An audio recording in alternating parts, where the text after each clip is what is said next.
Assalamualaikum warahmatullahi wabarakatuh. Terima kasih, jumpa lagi dengan saya Tamrin Fatoni. Pada kesempatan ini saya akan mengkaji satu materi, yaitu motivasi. Kita sinkronisasi, kita kaitkan dalam psikologi pendidikan. Tentunya kita ketika mendengar kata motivasi, bukan hal yang asing bagi kita, bukan hal yang aneh bagi kita. Sering sudah kita mendengarkan kata motivasi.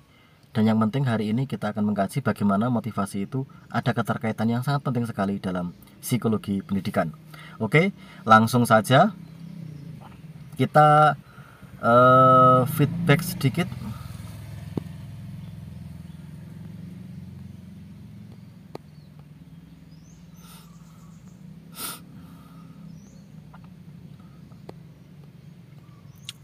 Oke, kita mengkaji teori motivasi. Teori motivasi berdasarkan dari Maslow. Bahwasanya Maslow mengatakan adanya orang itu termotivasi karena ada hierarki kebutuhan, adanya kebutuhan. Jadi kalau sudah butuh maka dia akan termotivasi. Itu ya. Contohnya, saya lapar, berarti saya butuh makan, makanya saya termotivasi untuk makan. Kemudian teori motivasinya Herzberg, bahwasanya manusia untuk memenuhi kepuasan dalam memenuhi kebutuhan hidupnya. Jadi manusia itu memiliki usaha karena untuk mencapai kepuasan. Jadi kepuasan itu bermacam-macam, ada materi, ada psikis, macam-macam. Ya, ada sosial. Kepuasan tergantung pada selera masing-masing. Makanya ketika orang itu ingin terpuaskan, maka dia akan mencapai apapun agar dia bisa tersampaikan kepuasannya. Kemudian teorinya Max Allen, bahwasanya motivasi ini peranannya sangat penting sekali untuk mencapai suatu kesuksesan, gitu ya. Beberapa jenis menurut Max Allen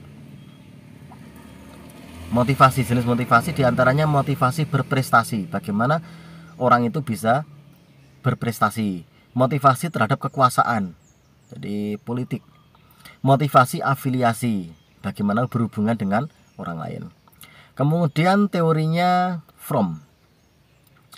Jadi teorinya Fromm ini ada 3, yaitu motivasi ini adalah hasil interaksi dari 3 faktor. Yang pertama, seberapa besar seseorang menginginkan imbalan.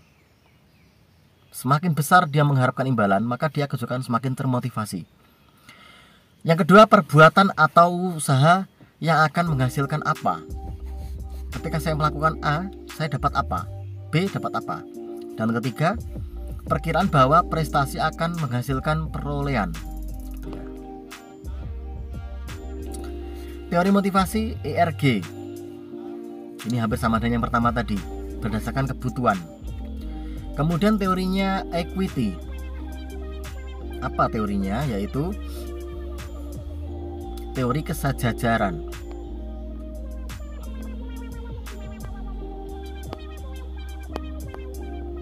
Beberapa tidak bisa dibaca ini ternyata ya.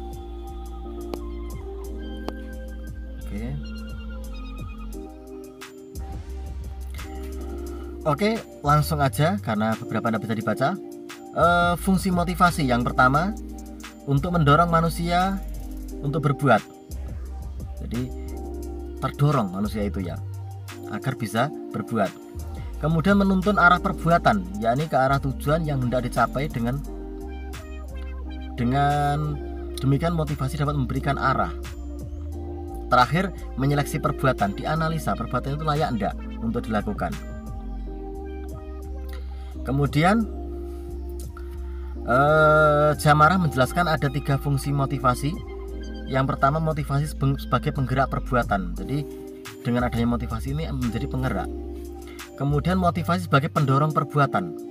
Ada pendorong, ada penggerak. Dan terakhir, motivasi sebagai pengarah. Pendorong, penggerak, dan pengarah. Penasihat, pengarah itu arahnya ya. Lanjut, penerapan motivasi dalam pendidikan dan pembelajaran. Yang pertama,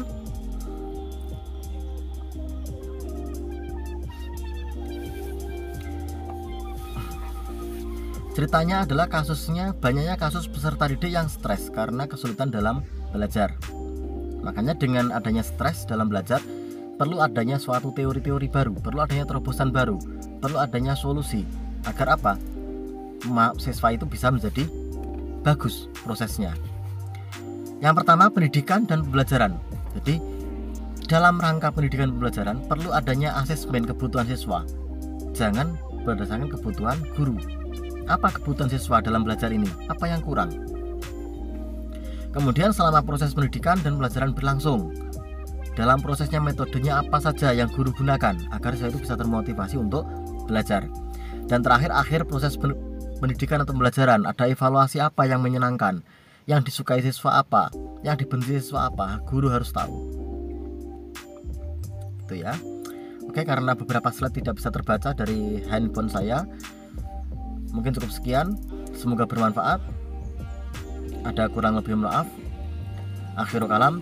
Wallahul muwaffiq ilal aqwamit thoriq. Wassalamualaikum warahmatullahi wabarakatuh.